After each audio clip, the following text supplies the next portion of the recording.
Hello everyone. Recently I've seen a lot of people say that they don't like playing against Alisa's destructive stance, aka chainsaws, a very powerful stance for Alisa in this game. The chainsaws have kind of been power crept throughout generations of Tekken to where they are now kind of the main thing she does. In the past she would bring them out occasionally, now she wants to use them pretty much every round because it's the main way she uses her heat. But people hate playing against them because they have mix-ups, they have some really deceptive frame data, they do chip damage, all the rest of it, right? Well, I was playing on Zafina yesterday on my stream against an Alisa, and I showed my chat that I could deal with the chainsaws pretty much every time they came out because I know what to do because it's my main character, right?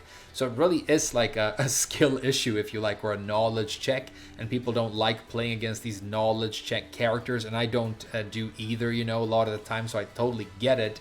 But I think the best thing you can do if you're losing to the same knowledge check over and over is to gain some knowledge. So that's what the video is for. And obviously, if you are an Alisa player, this will also teach you how to effectively use the saws because that's the same video, if you know what I mean.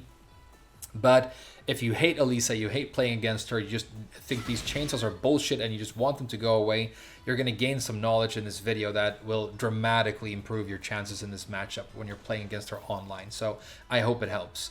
Now, the first thing you need to realize about the chainsaws is that Alisa will almost never bring them out manually. She can do that in heat. She has a new specific transition for that. But outside of heat, it's very uncommon to see her manually push them out. They mainly come out after moves, and she can bring them out on hit or block after a bunch of different moves. This is a really big and important piece of information that you have to know. If you didn't know this, it's going to change the matchup for you already. When Alisa has her chainsaws out, if she gets hit or blocks anything, they always go away. So if I make my opponent here attack me and I block, you can see that the chainsaws just went away instantly, right? So if you are in a situation where you can just check Alisa with any kind of like fast mid or jab and just make her block it, you can force the chainsaws to go away and she can no longer mix with them. And there are situations, specifically one very important one, where you should attempt to do that against her. Now, the most common transitions that you will see by far, I think, for Alisa are 1-1 and then 1+2 to bring the chainsaws out. This is her 10 frame block punisher, you know, her jab punisher, and she will use this when she blocks something that is -10 or more, or when she sees like a small whiff and she wants to do a quick punish. She will do this and she's like, great, I get +5 and I get my chainsaws out and now I can start like doing stuff from chainsaws. So very common situation and you should recognize it and remember it's +5. And now check this out. The second most common transition that I think we use is running 2 on block, and it produces the exact same +5. So you should be aware of Alisa with chainsaws at +5 basically. So what are the different moves that she will then do when she is in the chainsaws, and what are the different things that you can do to deal with them? Well, I think for the most part, the most common move that you will see right away after transition is we're going to throw a couple of forward ones. Maybe 1 forward 1, maybe 2. Some people do 3, some people do 4. The reason we like to throw this right away is, first of all, it's the fastest option we have from the stance at 11 frames. She doesn't have anything that's 10. So that's good for that. And then this move gives us a massive +9 on hit. It said +6 right there, but it was a partial hit. So +9 on hit or +3 on block. So if you think about it this way, we're transitioning in with +5. And if we do this and we get blocked, we're still at +3. So we still have advantage and we can still do stuff from the stance. But if we fish a little bit and get a hit, we're now at +9 and the mix-up we can impose is like a lot more powerful. So obviously a call that you can make is when you see Alisa transition off of her jabs, for example, is to duck, and like a lot of the time, maybe even a majority of the time, you're going to successfully duck one of these and then you can punish her. However, you can't like, you know, make that call all the time because the Alisa player might do a mid, and if you're ducking a lot, they're going to start doing mids. The main mid that you have to be very careful about, the one that you never want to get hit by, is the destructive 1, because It gives her guaranteed follow-ups. It does a bunch of damage. It's dangerous. This is also the fastest mid that she has from the stance at 13 frames, which means that when she goes in with +5 here, this is actually uninterruptible. So you have to be careful about this mid, and that's why it's dangerous to like always duck against the stance. So what else can you do? Well, the other really common moves that she will throw here, and this is true even in heat, by the way. When Alisa has heat, the main thing about her chainsaws is that they start doing a bunch of chip damage. So you want the opponent to kind of stand there. I mean, if you get a hit, fantastic. If they keep blocking, you know, you just keep on trucking and try and make them block as much as possible, because you get all this chip damage, right? But the main options that you will see, she will throw forward 1+2. This is a slow mid sort of pseudo launcher for her that is plus on block as well. As you can tell right here, gives her the same +5. So again, +5, very important. This thing is so slow to come out that even if Alisa transitions with advantage, you can always comfortably step or walk this in either direction. Another common thing that you see is she will throw this string right here, or the first 2 hits of this string. This also is linear enough that you can step it quite comfortably, and the fastest move that she has from her stance, the forward 1, is also steppable, even with advantage. When the Alisa using the chainsaws has advantage if you step in the right direction. And so, if you can step 2 of them in both directions and 1 of them only in one direction, then you should step in the direction that deals with all 3, right? And that happens to be sidestep to the right. So remember this, okay? Remember, sidestep right is a very good option against the chainsaws. Ducking is another option, but it's more risky because the mids are really quite powerful. So I've recorded the opponent's Alisa here doing 3 of these options. She's going to alternate between forward 1, forward 1+2, and forward 2-1. And I've recorded her doing this after jabs. So let's get hit by the jabs and then step to the right. Check this out. Get hit by the jabs, step to the right. Get hit by the jabs, step to the right. See that? All 3 options. She did all 3 options right there. And every single one, even if she's at +5, I just step to the right. And you can walk as well. If you have a character that isn't as good at sidestepping as Alisa, maybe you'll struggle a little bit here. But for the most part, it's going to be easy to be evasive. The only option you might struggle with is specifically the forward 1 because it's so fast. If I try and do the exact same thing to the left here, you can see that the fast option is actually going to clock me. So important, you want to step specifically in this direction. Now, the reason this is dangerous is because this thing right here that we said is super dangerous has some pretty decent tracking. And so you have to be careful about that move. Now, with this move, the way you deal with this is you actually want to block this. And I'm going to show you what I mean. So if she gets her destructive 1 here, the big mid, blocked, she will be, let's go back to offensive training. She will always be at -9. So keep this in mind, right? For a lot of these options, Alisa has actually been plus on block with the chainsaws, but this big mid right here, she's -9. She can't do anything now. Her turn is over. And remember, I told you, if you make her block anything, if you do a fast mid here, she cannot evade it. You know, she can't step to the side. She doesn't have time. It's uninterruptible, and she has to block. And if you make her block something, the chainsaws go away. So if you think that this move might be coming, you actually want to fish it out and make yourself block it, and then clock Alisa right away and force the chainsaws away. Now you don't have to deal with them anymore. So that's how you strategize against this move specifically. The last thing you really need to be aware of is if you start stepping and walking this stance really successfully, which you really can do, like I showed you, even when she has advantage, she might start doing her homing move.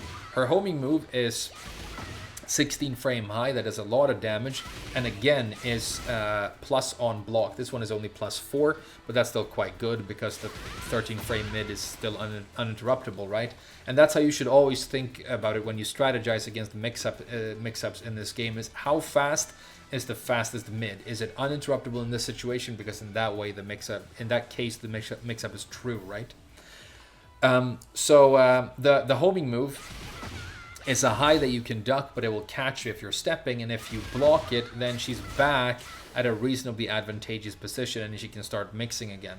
Now, another thing that you can do against the chainsaws that really works quite well is as you're blocking these moves, keep holding backwards and try and backdash in between moves, because these moves will like gradually push the opponent away, and eventually Alisa will start whiffing. And if you're holding back or you're even backdashing, you're going to make that happen a lot sooner. And if she keeps doing, you know, moves like this and you're moving backwards, you're eventually going to force her to whiff. And if you force her to whiff something this slow, you cannot blow her up with a whiff punish. So that's another thing that you can do.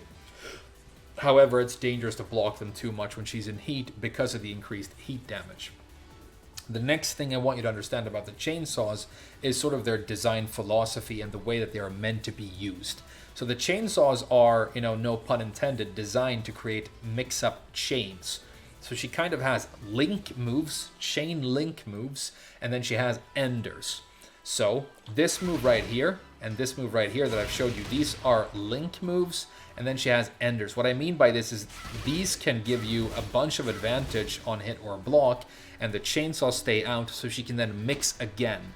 And she does something else, and if she's successful, you know, she makes the block this, she will now mix again and keep going. But if she does one of her more powerful sort of ending moves, like this down 2, for example, it always forces the chainsaws to go away, and she can't use them anymore. If she does the hell sweep, they go away, she can't use them anymore. If she finishes her new forward 2 string, they go away and she can't use them anymore. So her thing is, she's trying to create these chains and make you block or get hit by stuff, and then sometimes when she feels done or whatever, she's going to do something a little bit bigger and riskier, and then the chainsaws are just going to go away.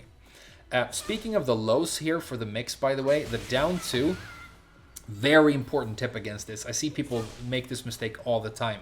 This right here is not a 3-hit string. This is a single button move that hits 3 times. What I mean by that is Alisa does not have the option of doing 2 hits here or 1 hit. She will always do the full 3 hits. So I see people block the first 2 hits and then stand up and get hit by the final 1.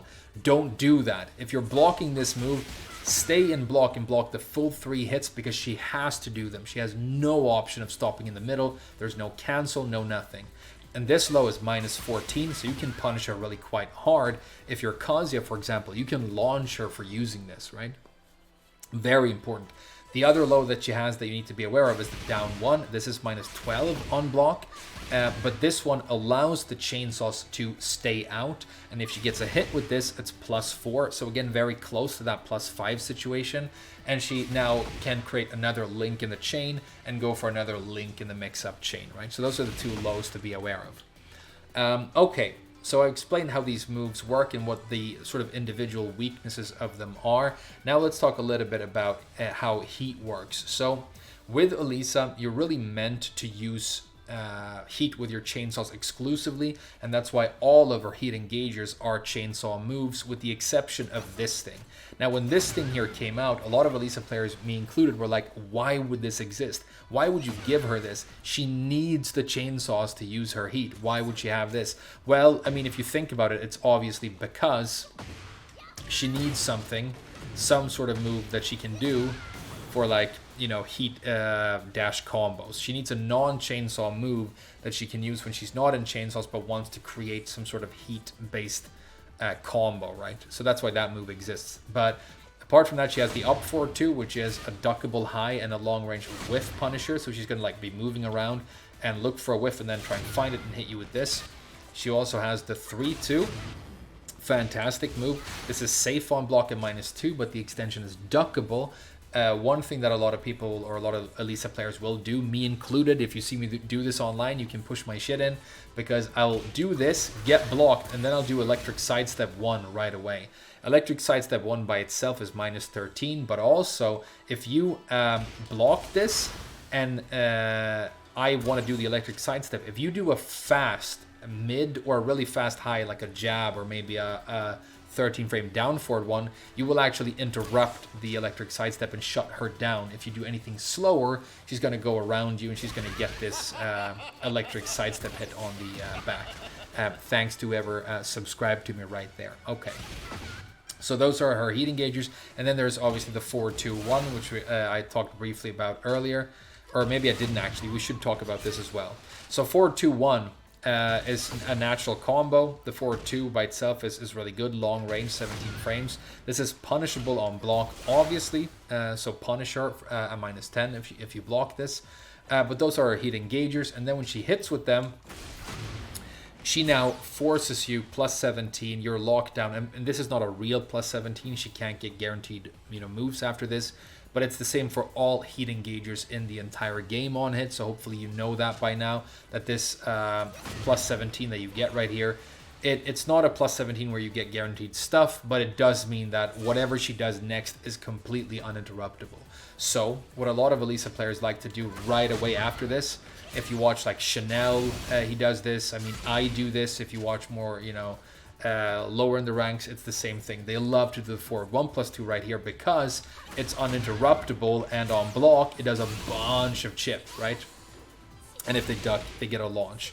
So this is most likely the move that's going to come out first, and I would caution you to try and step it because you might get caught. So you might have to block this first forward 1+2. And now she's at, remember, on block, she's at +5, and you're back in that classic situation. The same situation is where, she gets the chainsaws out after 1-1 on hit, or after running 2 on block, right?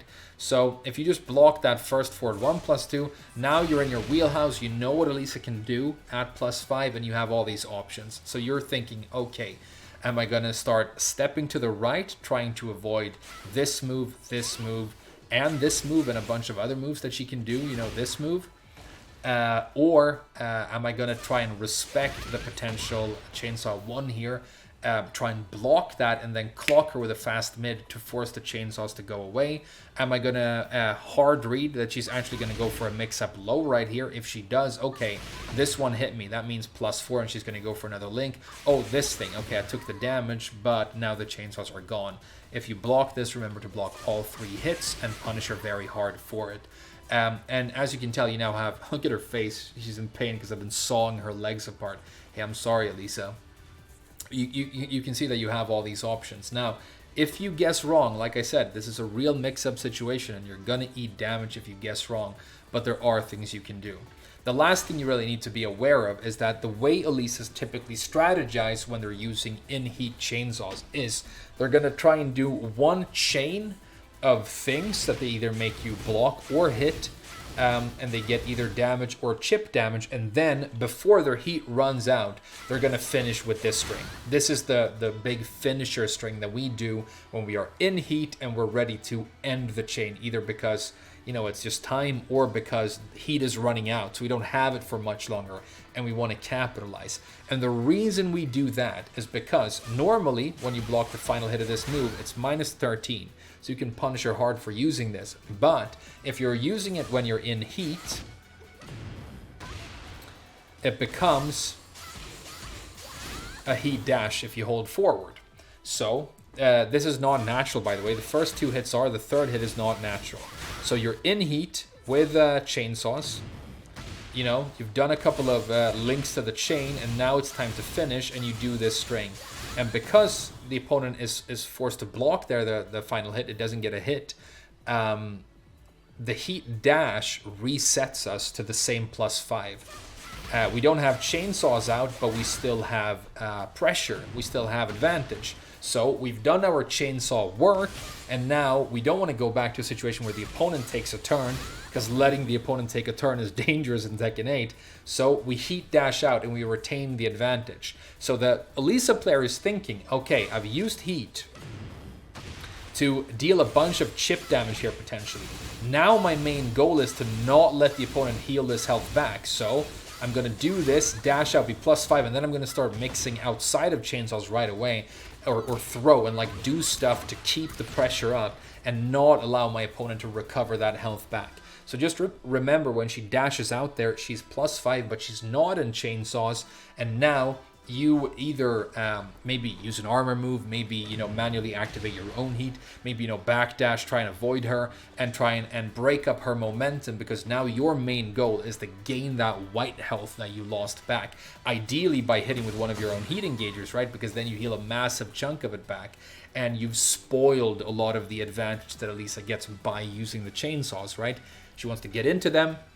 She wants to create a couple of mix-up chains or one. She wants to get out at +5, and then she wants to hold on to that white damage and not let you get it back. So your goal is like, no, now I'm going to push back. I'm going to take back advantage somehow by armoring through something or activating my own heat. And I'm going to get my white health back. And now you've wasted your heat, and all that chainsaw stuff you did, you know, wasn't worth anything because I've gained my health back, and now I have the advantage, right? So that should be your sort of counter strategy.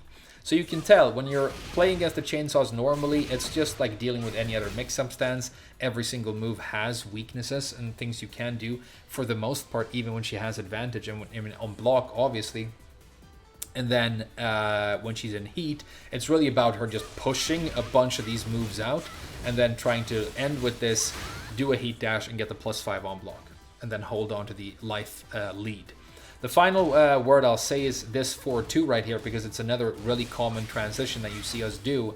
The reason we do this move and then go into chainsaws and mix on block or hit is because this powerful extension, heat engager extension, exists, and it causes hesitation in the opponent. So if you see an Alisa player do this and just go into chainsaws on block and then start rocking, be aware that she's actually -4 on block here. Remember, her fastest mid in the stance is a 13-frame move, so this mix-up is kind of plastic and not true, and you can interrupt her here, but obviously be careful and don't swing too much, because then you might eat this second hit, which if you block is -10 and also punishable. So, you know, it's all a mix-up and it's a bit of guesswork, but there are things you can do. So these are the very basics of how to deal with the stance. And I really hope it helped. You know, we all have matchups that we don't enjoy, and you know, characters that we go crazy when we have to play against. I mean, God knows I do. And so I'm going to try and focus on a lot this week, actually going into, you know, the stuff that I eat, you know, way too often, and should just study more, you know, to get better at playing against, you know, and be a little bit constructive. But hopefully it helped a little bit. You know, there are other moves in the chainsaws, and there are other things she can do in here. It's a huge dance that has all kinds of things. But with this primer and the knowledge I gave you here, I mean, it's just going to massively improve your odds of dealing with the chainsaws like 90% of the time. So yeah, thank you so much for watching, and I'll see you guys again very soon.